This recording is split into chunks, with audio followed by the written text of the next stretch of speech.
guys, gimana kabar kalian semua? Pastikan hari ini kalian sudah nyeruput kopi sambil nonton video ini.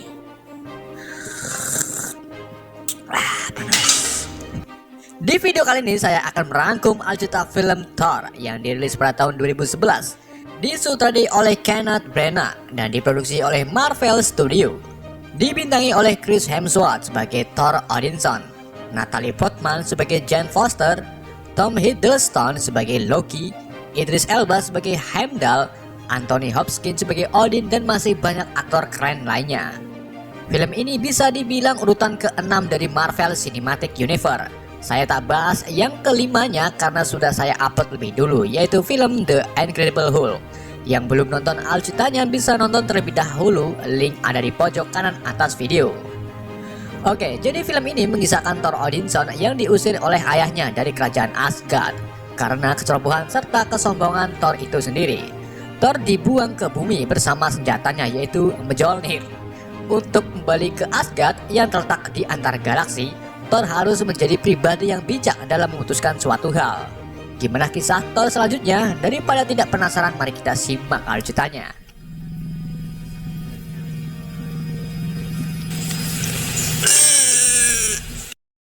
Di pasca kredit film Iron Man 2, agen Coulson berhasil menemukan sebuah palu proyek yang diduga jatuh dari langit. Palu tersebut adalah Mjolnir, milik Odin yang diwariskan ke anaknya bernama Thor Odinson. Untuk mengetahui semuanya, kita akan flashback ke belakang jauh sebelum nasi goreng ditemukan.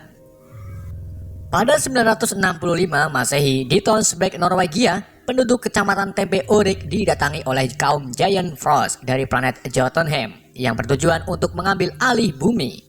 Pemimpin mereka bernama Luffy menggunakan senjata ciptaannya bernama Casket of Ancient Winter untuk membuat badai salju menyerang penduduk bumi.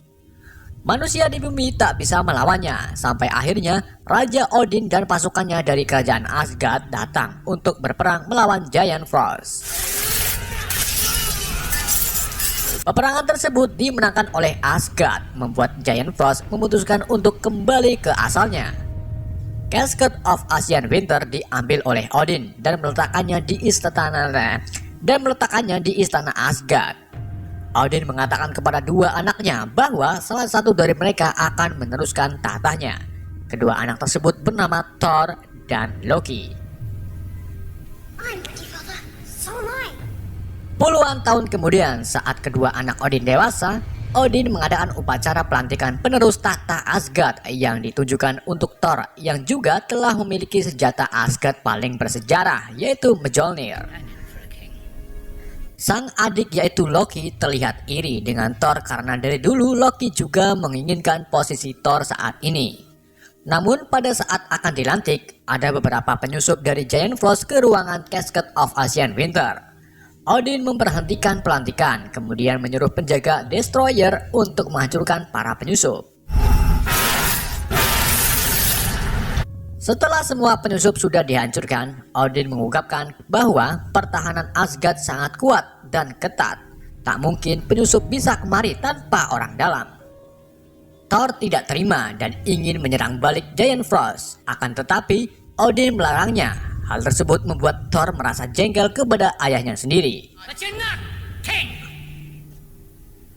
Setelah kejadian tersebut, Thor merenung, kemudian mengajak teman-teman kesatrianya untuk langsung ke Jotunheim membasmi para Giant Frost.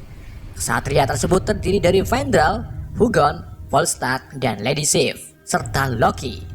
Thor meyakinkan mereka untuk memulai sebuah misi ini tanpa sepengetahuan Odin, dan akhirnya mereka setuju.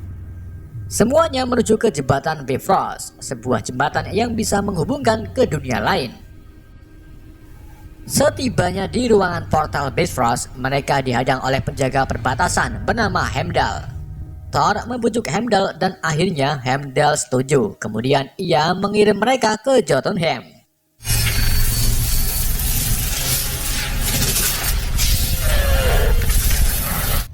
Sesampainya di Jotunheim, kelompok Thor dihadapkan dengan Raja Loki yang mengatakan tentang banyaknya pengkhianatan di Asgard serta mengatakan bahwa Odin adalah pembunuh dan pencuri. Loki membujuk Thor untuk kembali ke Asgard dan tak melanjutkan pertarungan dengan Loki. Akhirnya Thor pun nurut. Namun salah satu Giant Frost mengatakan pergilah Tuan Putri kepada Thor. Hal tersebut membuat Thor marah dan pertempuran tak bisa terhindarkan. Dengan menggunakan Mjolnirnya, Thor membabat semua Giant Frost yang berada di sekitarnya. Tangan Loki dipegang oleh salah satu Giant Frost. Kemudian Loki bingung kenapa tangannya bisa menyesuaikan dengan tubuh Giant Frost. Pertempuran ini akhirnya melukai Frendel. Kemudian Luffy membangkitkan monster besar untuk menyerang kelompok Thor. Loki dan yang lainnya membawa Frendel kembali ke posisi portal sambil membujuk Thor untuk mundur. Namun Thor masa bodoh dan malah bersenang-senang dengan mengajar Giant Frost. Thor kemudian mengeluarkan petir yang sangat dahsyat dari Mjolnirnya, membuat daratan es mengalami amblas. Loki dan yang lainnya terus berlari sambil dikejar oleh monster raksasa, dan akhirnya mereka berhasil dicegat oleh monster tersebut. Thor langsung meluncurkan Mjolnirnya ke arah monster hingga menembus ke bagian tubuh monster dan berhasil membunuhnya. Namun tanpa mereka sadari bahwa Luffy dan Giant Frost sudah mengepung di belakang mereka. Saat itu juga Odin datang. Thor nampak senang karena mengira ayahnya akan membantu berperang. Tetapi tujuan Odin kesini hanya untuk meminta maaf kepada Luffy atas kelancangan putranya. Luffy yang sudah muak dengan kericuhan ini langsung menyerang Odin. Namun Odin dengan sigap menyerangnya lebih dulu. Kemudian Odin membawa Thor dan yang lainnya kembali ke Asgard. Di portal Bifrost, Odin dan Thor terlibat perdebatan. Thor begitu sangat lancang dengan melontarkan kata-kata yang tak pantas diucapkan kepada ayahnya. Hal tersebut membuat Odin sakit hati. Odin dengan tegas menyatakan bahwa Thor telah mengkhianati perintah Asgard sambil mencopoti pakaian Thor. Setelah itu, Odin mengusir Thor ke bumi. Kemudian Odin membaca mantra sambil memegang Mjolnir. Siapapun yang memegang Mjolnir dan layak untuk ini akan memiliki semua kekuatan Thor. Setelah itu, Odin melemparnya ke bumi. Di New Mexico, 3 astrofisikawan bernama Jane Foster, Eric Selvig, dan Darcy Lewis sedang berada di gelapnya gurun untuk mempelajari suatu fenomena alam aurora borealis. Mereka menunggu kemunculan aurora tersebut dan akhirnya yang mereka harapkan muncul. Namun fenomena tersebut tak terlihat seperti aurora, melainkan badai tornado dengan dibarengi cahaya warna-warni. Mereka yang bosan hidup langsung mendekati fenomena tersebut. Namun pada saat memasuki badai, mereka menabrak seorang pria yang entah dari mana munculnya. Sudah jelas pria tersebut adalah Thor Odinson. Jen dan kedua rekannya langsung membawa Thor yang pingsan ke rumah sakit. Di saat mereka pergi, sebuah kilatan cahaya dari langit jatuh di sebelah timur dan itu adalah Mjolnir. Pagi harinya, seorang pria datang ke tempat jatuhnya Mjolnir. Dengan perasaan tidak penasaran, pria tersebut mencoba mengangkat Mjolnirnya, namun ia tak kuat untuk mengangkatnya. Sementara Jen dan kedua rekannya sedang meneliti fenomena semalam. Mereka juga berhasil merekam fenomena badai tersebut dan menemukan seseorang berada di dalam badai yang tak lain lagi adalah Thor. Mereka bergegas ke rumah sakit untuk membawa Thor keluar dan mencari tahu dari mana asalnya. Namun Thor telah kabur dari rumah sakit lebih dulu. Jen, Eric, dan Darcy melanjutkan pencarian keluar dari rumah sakit. Dan saat di parkiran, mereka tak sengaja menabrak Thor yang kebetulan sekali lewat. Di sisi lain, warga kecamatan Sukakering mulai berbondong-bondong untuk mencoba mencabut Mjolnir. Hal ini menguntungkan bagi penjual cilok bakar yang nekat berdagangan di area jatuhnya Mjolnir. Mereka sangat terhibur walaupun mereka tak bisa mencabut Mjolnirnya. Di istana Asgard, Loki mendekati Casket of Ancient Winter. Saat Loki memegangnya, tubuh Loki berubah menjadi Giant Frost. Lalu datanglah Odin, dan disinilah terungkap kenapa Odin lebih memilih Thor. Karena sebenarnya Loki ini adalah anak dari Luffy. Saat memenangkan peperangan 965 Masehi, Odin menemukan bayi Luffy. Di tangan Odin, Loki bisa berubah menjadi wujud bangsa Asgard. Hal ini bisa dibilang awal munculnya kelebihan Loki yang bisa memanipulasi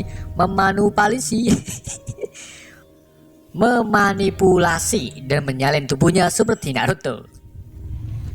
Mengetahui kebenaran ini, Loki marah kepada Odin dan mencemoohnya dengan kata-kata tak pantas. Odin langsung terkena penyakit jantung. Loki langsung memanggil penjaga untuk membawa Odin ke kamarnya. Di sisi lain, Thor, Jane, dan dua rekannya sedang berada di warung makan serba 10.000. Thor nampak senang dengan makanan di bumi. Saat itu juga datanglah warga yang habis dari tempat jatuhnya Mjolnir. Warga tersebut mengatakan kepada pemilik warung bahwa ada benda yang diyakini satelit jatuh di tengah gurun dan tidak ada yang bisa mengangkatnya. Mendengar hal tersebut, Thor langsung bertanya letak satelit tersebut. Thor diberitahu letaknya yang mengarah ke arah timur. Langsung saja Thor menuju keluar warung untuk mendatangi Mjolnirnya. Jane ingin mengantar Thor, namun Eric melarang Jane untuk mengantarnya. Akhirnya Thor pergi sendirian. Farewell. Alright. Saat Jane dan kedua rekannya kembali ke base, mereka melihat beberapa agen rahasia yang membawa alat-alat milik Jane. Ternyata ini kelakuan Coulson dari S.H.I.E.L.D. Coulson mengambil paksa alat serta bukti fenomena aurora badai yang diduga ada kaitannya dengan Mjolnir. Coulson memberi uang untuk mengganti peralatan Jane, namun Jane tetap tak terima alat-alatnya diambil karena Jane tak mau memulainya dari awal.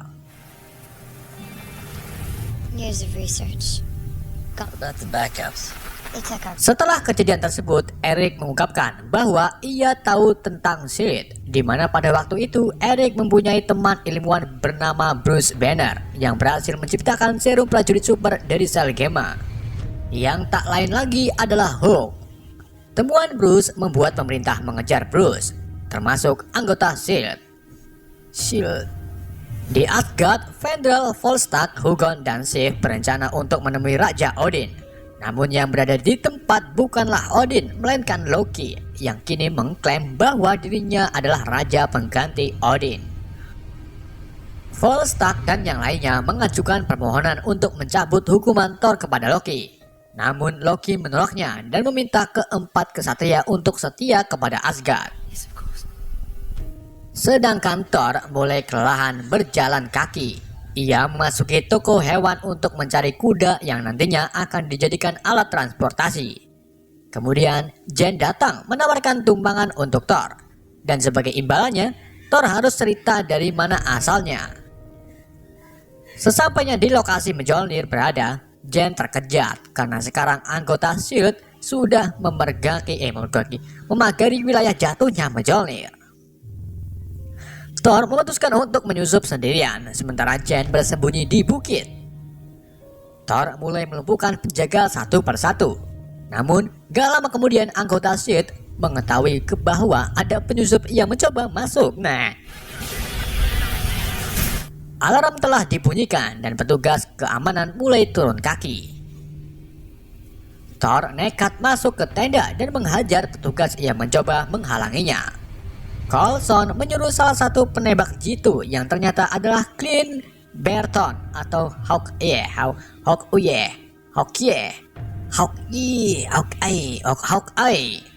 Sesampainya Thor di tempat Mjolnir, Thor sangat senang. Ia sambil cengar-cengir mencabut Mjolnirnya. Namun tak disangka, Thor tak bisa lagi mengangkat senjata kesayangannya. Hal tersebut membuat Thor begitu sangat bahagia. Thor akhirnya ditangkap dan dibawa ke ruangan. Di saat itu juga, Loki datang dengan wujud yang tak bisa dilihat manusia. Loki membohongi Thor dengan mengatakan bahwa Odin tewas karena terlalu banyak pikiran. Loki juga mengungkapkan bahwa Asgard sekarang berada di tangannya, yang kemudian Thor meminta Loki untuk memulangkan dirinya. Namun Loki menolak dengan alasan membuang Thor adalah syarat gencatan senjata dengan Jotunheim. Setelah itu Loki pergi, kemudian mencoba mencabut Mjolnir, namun ia tak bisa. Di luar tenda, Coulson menemui Eric yang mengatakan bahwa yang ditangkap Coulson bernama Donald Black yang sedang berada di bawah pengaruh alkohol. Akhirnya, Coulson melepaskan Thor lalu memberikannya kepada Eric. Sambil berjalan pergi, Thor mengambil buku peneliti milik Jen secara diam-diam. Eric mengajak Thor ke warung kopi Landon. Mereka meminum ciu sampai habis beberapa gelas. Di sisi lain, Loki terlihat mengunjungi Jotunheim untuk menemui Luffy. Di sini terungkap bahwa Loki lah yang telah memberitahu jalan ke Asgard saat acara pelantikan Thor. Loki menawarkan sebuah kesepakatan dengan Luffy bahwa ia akan membantu menyembunyikan Luffy ke Asgard untuk membunuh Odin. Jika ini berhasil, Luffy bisa membawa Casket of Ancient Winter-nya kembali. Akhirnya, Luffy pun setuju.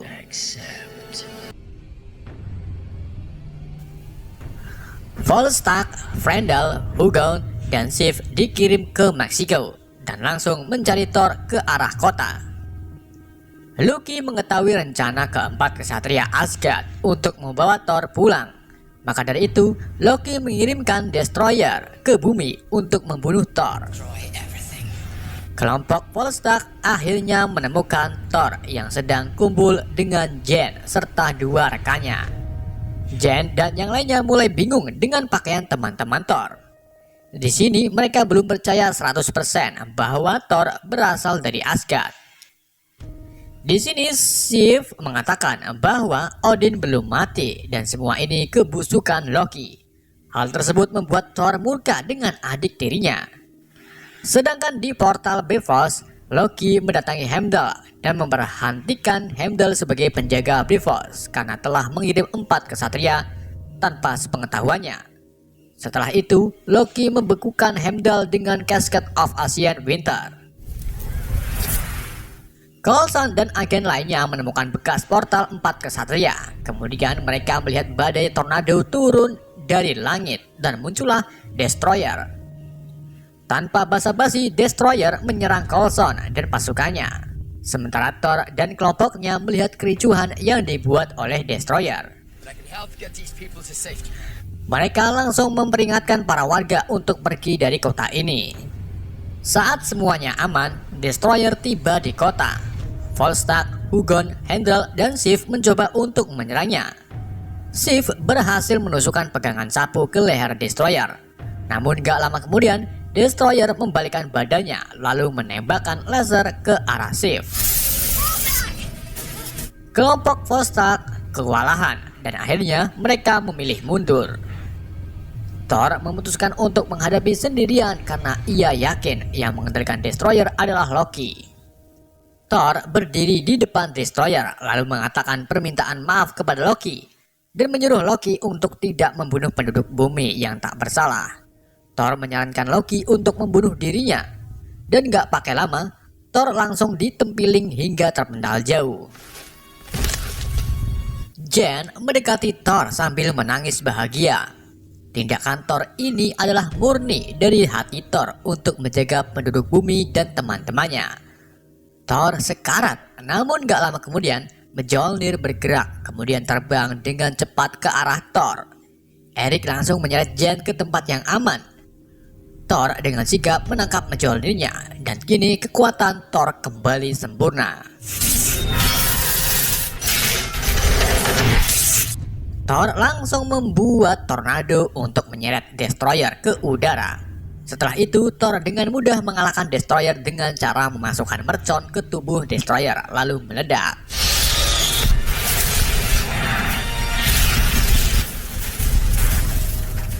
Setelah berhasil mengalahkan Destroyer, Coulson menghampiri Thor sambil memasang muka kasihan. Thor mengatakan kepada Coulson bahwa hari ini dirinya akan menjadi sekutu Shield jika Coulson mengembalikan barang-barang milik Jen. Setelah itu, Thor dan kelompoknya ke lokasi portal Bifrost, lalu memanggil Heimdall untuk membukakan portalnya. Heimdall yang masih membeku serta dikelilingi Giant Frost mendengar teriakan Thor. Dengan seluruh kekuatannya, Heimdall ngerajuk dan berhasil memecahkan esnya. Ia langsung membebat habis Giant Frost yang berada di dekatnya. Setelah itu, Heimdall membukakan portalnya untuk Thor. Sebelum kembali ke Asgard, Thor berjanji kepada Jane bahwa ia akan kembali ke bumi setelah tugasnya selesai.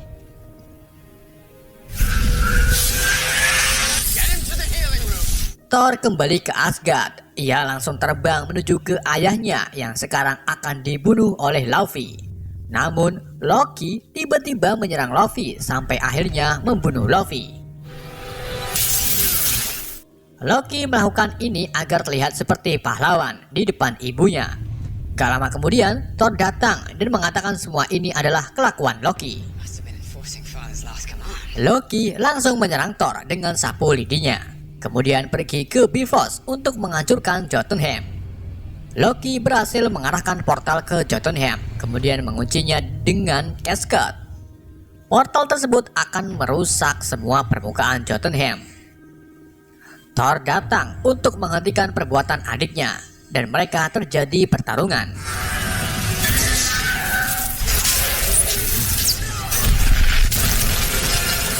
Thor berhasil mengalahkan Loki dengan meletakkan Mjolnir di tubuh Loki. Setelah Loki mulai kelelahan, Thor mengambil Mjolnir lalu memalu jembatan Bifrost untuk memutuskan portalnya. Thor berhasil memutuskan jembatan, namun ia dan Loki terlempar karena ledakan dahsyat. Untungnya Odin datang dengan memegangi Thor, sementara Thor memegangi Loki. Karena merasa malu, Loki akhirnya memilih untuk menjatuhkan dirinya ke luar angkasa. Setelah kejadian tersebut, Asgard kembali normal. Thor menghampiri Heimdall yang berada di ujung jembatan. Thor menanyakan penglihatan Heimdall tentang Jane di bumi, yang akhirnya Heimdall menjawab bahwa Jane dan rekannya sedang berada di laboratorium baru sambil mencari keberadaan Asgard. Di pasca kredit, Erik diundang oleh Shield dan bertemu dengan Nick Fury. Nick menunjukkan sebuah koper yang isinya adalah Tesseract. Di saat itu juga Loki muncul dengan wujud tak terlihatnya. Ia membisikkan ke Erik, "Saya kira itu layak untuk diselidiki." Erik pun mengikuti perkataan Loki dan film pun berakhir. Well, I guess that's worth a look. Oke, itulah alur film Thor. Semoga kalian terhibur alur yang saya bawakan. Pesan yang tidak bisa kita ambil dari film ini, orang yang kuat adalah orang yang sarapan jam 12 siang. Sekian dari saya. Wassalamualaikum warahmatullahi wabarakatuh.